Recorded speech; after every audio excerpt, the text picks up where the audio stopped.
ዛሬ ስለ አንድ ግዙፍ የንግድ ተቋም ልናወጋ አልተገናኘንም። የምንተርከው ስለ አንዲት ሀገር የማይነጥፍ ኩራት፣ ስለ አንዲት አህጉር አንጸባራቂ ክብር እንዲሁም ስለ ጥቁር ሕዝቦች ሁሉ የልህቀት አርማ ነው። ዛሬ የምናወራው የዓለምን ሰማይ ለ80 ዓመታት ያለ እረፍት በግርማ ሞገስ ስለቀዘፈው ደመናን የሰነጠቀ የኢትዮጵያን ስም ከከዋክብት ዘንድ ስለጻፈው ታላቁ የኢትዮጵያ አየር መንገድ ነው። ወደዚሁ ጥልቅ የታሪክ የፈተናና የስኬት ማህደር ከመግባታችን በፊት ግን የሁላችንንም ሕሊና የሚያንኳኳ መሰረታዊ ጥያቄዎችን ልንጠይቅ ወደድን።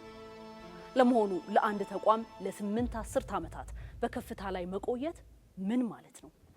የዓለም ሀያላን መንግስታት ፈርሰው አዳዲስ ሀገራት ሲመሰረቱ፣ ዛሬ ዓለምን ያንቀጠቀጡ ግዙፍ የቴክኖሎጂ ተቋማት ተወልደው ሲከስሙ፣ ይህ የኢትዮጵያ ክንፍ እንዴት ባልተገደበ ኃይል እንደ ንስር ታድሶ መብረር ቻለ? ዓለም በታሪኳ አይታ በማታውቀው አስከፊ ወረርሽኝና የኢኮኖሚ ቀውስ ውስጥ በወደቀችባቸው የቅርብ ዓመታት ሌሎች የዓለም ግዙፍ አየር መንገዶች በኪሳራ ተንበርክከው በሮቻቸውን ሲዘጉ የኢትዮጵያ አየር መንገድ እንዴት የትርፍና የእድገት ተአምር ሊያሳይ ቻለ? ከጥቂት አውሮፕላኖች ተነስቶ ወደ 270 አውሮፕላኖች የሚደረገው ሰማዩን የመቆጣጠር የራዕይ 2040 ግዙፍ ጉዞስ ምን ደረጃ ላይ ደርሶ ይሆን? በቢሾፍቱ የሚገነባው ሜጋ አየር ማረፊያስ ኢትዮጵያን በዓለም የአቪዬሽን መድረክ የልህቀት ዙፋን ላይ እንዴት ያስቀምጣል? ቆይታችን ይህን ይመልሰዋል።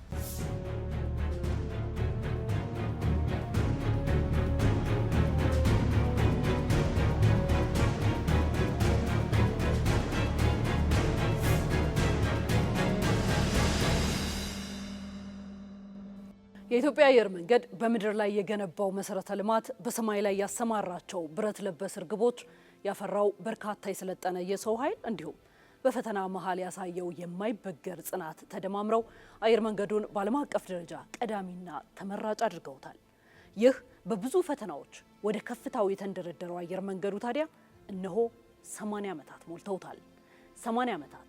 ይህ ቁጥር ዝም ብሎ ሲጠራ ቀላል ሊመስል ይችላል። ነገር ግን በታሪክ ሚዛን ላይ ሲቀመጥ እጅግ ግዙፍ፣ ከባድና ትርጉም ያለው ነው። የኢትዮጵያ አየር መንገድ ሲመሰረት ዛሬ የምናውቃቸው ብዙዎቹ የአፍሪካና የእስያ ሀገራት በካርታ ላይ እንኳ ስማቸው አልሰፈረም። ይልቁንም በአውሮፓውያኑ ሀያላን የቅኝ ግዛት ስር ነበሩ። እስቲ ያስቡት፣ ዛሬ ዓለምን በቴክኖሎጂ የበላይነት የሚገዙት እንደ ማይክሮሶፍት፣ አፕል ወይም አማዞን ያሉ ታላላቅ የቴክኖሎጂ ተቋማት ገና ባልተጸነሱበት ገና ሳይወለዱ 10 ዓመታት ቀድሞ የኢትዮጵያ አየር መንገድ ሰማይን ሰንጥቆ መብረር ጀምሯል።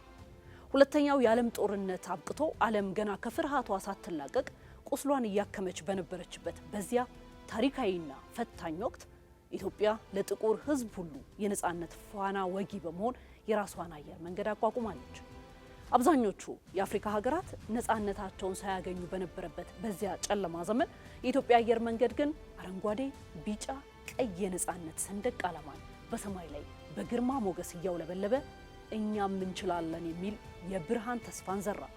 ለጥቁር አብራሪዎች የቀለም ልዩነት ሳይገድባቸው የመጀመሪያውን የሰማይ በር የከፈተ፣ ለሴት አብራሪዎች ደግሞ ሰማዩ የሁላችንም ነው ወሰን የለውም ብሎ በተግባር ምሳሌ የሆነ የሴትነትን ኃይል ያሳየ ታላቅ ተቋም ሆኖ ተገኘ። ያ ብቻ አይደለም። አየር መንገዱ ባለፉት 80 ዓመታት ውስጥ ዓለም በተለያዩ ጊዜያት በጦርነትና በረሃብ በተፈጥሮ አደጋና በወረርሽኝ ስትጨነቅና ስትታመስ ቀድሞ ደራሽ መድኃኒትና ምግብ አጓጓዥ ሆኖ የሰው ልጅን ሕይወት የታደገ በሰማይ ላይ የተዘረጋ የነፍስ አድን የርህራሄ ድልድይ ነው። ይህ ሁሉ የሚመራው ደግሞ ወደር በማይገኝላቸው እጅግ ብቃት ባላቸው ኢትዮጵያውያን አብራሪዎችና አይበገሬ የጥገና ባለሙያዎቻችን ነው። አሁን ደግሞ ከታሪክ ማህደር ወጥተን ወደ ቅርብ ጊዜው ወደ ተምሳሌታዊውና አስደናቂው የስኬት ምዕራፍ እንለፍ። እንደ አውሮፓውያኑ አቆጣጠር ከ2017-18 ጀምሮ እስካለንበት 2026 ድረስ ያለው ጊዜ ለኢትዮጵያ አየር መንገድ በእውነትም የወርቅ ዘመን ነው። ዓለም በኮቪድ-19 አስከፊ ወረርሽኝ ስትታመስ፣ የሰው ልጅ መፈናፈኛ ሲያጣ፣ የዓለም የአየር መንገድ ኢንዱስትሪ በታሪኩ ለመጀመሪያ ጊዜ ሙሉ በሙሉ ሲቆም፣ አውሮፕላኖች መሬት ላይ የሙጥኝ ሲሉ የኢትዮጵያ አየር መንገድ ግን አልተንበረከከም። ይልቁንም ፈተናውን፣ ጭንቀቱንና መከራውን ወደ አስደናቂ ድል ቀይሮ በስኬት ማማ ላይ መውጣቱን፣ ትልቅነቱን በተግባር ማሳየቱን ቀጠለ። ይህንን እውነት በአሃዛዊ ማጣቀሻዎች ደግሞ እንመልከተው። የአየር መንገዱ ጠቅላላ ገቢ እንደ አውሮፓውያኑ አቆጣጠር በ2017-18 ማለትም ከ8 ዓመታት በፊት በ2.4 ቢሊዮን ዶላር የተወሰነ ነበር። ይህ በሰኔ 2025 ወደ 7.6 ቢሊዮን ዶላር ከፍ ብሏል። እንግዲህ ይታያችሁ፣ ይህ ማለት 216 በመቶ እድገት በማስመዝገብ አእምሮን የሚያስደምምና እጅን ባፍ የሚያስጭን ታላቅ ትርፋማነት ማሳያ ማለት ነው። የመንገደኞችን ቁጥር ብንመለከት እንደ አውሮፓውያኑ አቆጣጠር በ2014-15 ከነበረበት 6.4 ሚሊዮን ተነስቶ በ2018-19 ወደ 12.1 ሚሊዮን ደርሶ ነበር። ምንም እንኳን በወረርሽኙ ወቅት ቢቀንስም በፍጥነት በማገገም በ2024 እና 25 እንደ አውሮፓውያኑ አቆጣጠር 19.1 ሚሊዮን መንገደኞችን በመጓጓዝ አዲስ ታሪክ ጽፏል። ይህ ግዙፍ እድገት እንደው ዝም ብሎ ከሰማይ የዘነበ መና ሳይሆን በረጅም ራዕይ የታቀደ የመሰረተ ልማት አብዮት ውጤት ነው። የቦሌ ዓለም አቀፍ አየር ማረፊያ የማስተናገድ አቅም ከ10 ሚሊዮን በታች ከነበረበት ዛሬ ወደ 25 ሚሊዮን ተሻግሯል። ባለፉት 8 ዓመታት ውስጥ ብቻ የአውሮፕላን ማቆሚያዎቹ ከ90 ወደ 113 ከፍ ብለዋል። አየር መንገዱ በሀገር ውስጥም ቢሆን የነገን አሻግሮ በማየት ቆራጥ እርምጃዎችን ወስዷል። ተርሚናል 1 ሙሉ በሙሉ ታድሶ በዘመናዊ መልኩ ተገንብቷል። ባለፉት 8 ዓመታት ውስጥ 7 አዳዲስ የአየር ማረፊያዎች በሀገራችን ምድር የተገነቡ ሲሆን ሌላ 4ቱ ደግሞ በዚህ በአንድ ወር ጊዜ ውስጥ ሲጠናቀቁ ጠቅላላ የሀገር ውስጥ የአየር ማረፊያዎች ቁጥር ወደ 27 ይደርሳሉ። ከ64 ዓመታት በኋላ ለመጀመሪያ ጊዜ ከ80 ሚሊዮን ዶላር በላይ በሆነ ወጪ 8 ህንፃዎችን ያቀፈ አዲስ የኮርፖሬት ዋና መስሪያ ቤት በመገንባት ላይ ይገኛል።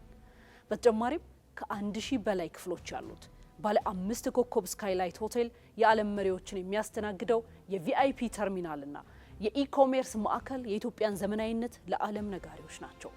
የሰራተኞች ቁጥርም በ77 በመቶ በላይ አድጎ ወደ 29000 ገደማ ደርሷል። ለነዚህ ባለውለታዎችም 5000 መኖሪያ ቤቶችና ዘመናዊ መኪና ማቆሚያዎች ተገንብተዋል። የአውሮፕላኖቻችን ብዛትም ከ100 ወደ 146 የደረሰ ሲሆን ባለፉት 8 ዓመታት ብቻ 74 አዳዲስ አውሮፕላኖችን ተረክበናል። ዓለም አቀፍ መዳረሻዎቻችንም ከ115 ወደ 144 ከተሞች አድገዋል። ይህ ሁሉ ስኬት የወደፊት ግዙፍ መነሻ እንጂ መድረሻው አይደለም። አየር መንገዱ እስከ 2040 ድረስ የሚዘልቅ የእድገት ፍኖተ ካርታ ወይም ቪዥን 2040 ይፋ አድርጓል። በዚህም መዳረሻዎቹን ወደ 203 አውሮፕላን ቁጥሩን ደግሞ ወደ 270 ለማድረስ አቅዷል። በአመት 60 ሚሊዮን መንገደኞችን በማጓጓዝ 30 ቢሊዮን ዶላር ገቢ ለማግኘትም አልሟል። የዚህ ራዕይ ዋነኛ ምሰሶ በቢሸፍቱ ከተማ የሚገነባውና በሂደት እስከ 100 ሚሊዮን መንገደኞችን የማስተናገድ አቅም የሚኖረው አዲሱ ሜጋ አየር ማረፊያ ነው። ይህ ራዕይ 2040 አየር መንገዱ ሙሉ በሙሉ በዲጂታል ቴክኖሎጂና በሰው ሰራሽ አስተውሎት AI የታገዘ አገልግሎት እንዲሰጥ ያደርገዋል። እንዲሁም አረንጓዴ አቪዬሽን ላይ በማተኮር ለአካባቢ ጥበቃ ቀዳሚ ለመሆን አልሟል።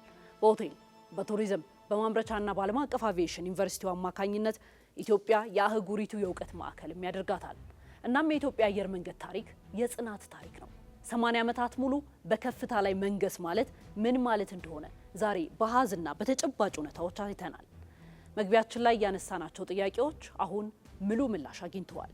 አየር መንገዱ የነገሰው መነሻው የኢትዮጵያዊነት የነጻነት መንፈስ፣ መድረሻው ደግሞ ዓለም አቀፋዊ ልህቀት ስለሆነ ነው። የኢትዮጵያ አየር መንገድ ዛሬም ነገም ቀዳሚ ተመራጭ የሀገር ኩራት የአፍሪካ አልማዝ ሆኖ ይቀጥላል። ትናንት በክብር የተሻገረ ዛሬን በልህቀት የሚመራና ነገን በብሩህ ተስፋ የሚጠብቅ ዘመን ተሻጋሪ የልብ ትርታችንም ነው። ሰማዩ እንኳን ገደብ አይሆንልንም፣ ምክንያቱም እኛ የምንበረው በብረት ክንፍ ብቻ ሳይሆን ከፍታን በሚናፍቀው በኢትዮጵያዊነት መንፈስ ጭምር ነውና ገና እንበራለን። ደመናን ሰንጥቀን ገና በክብር እነግሳለን።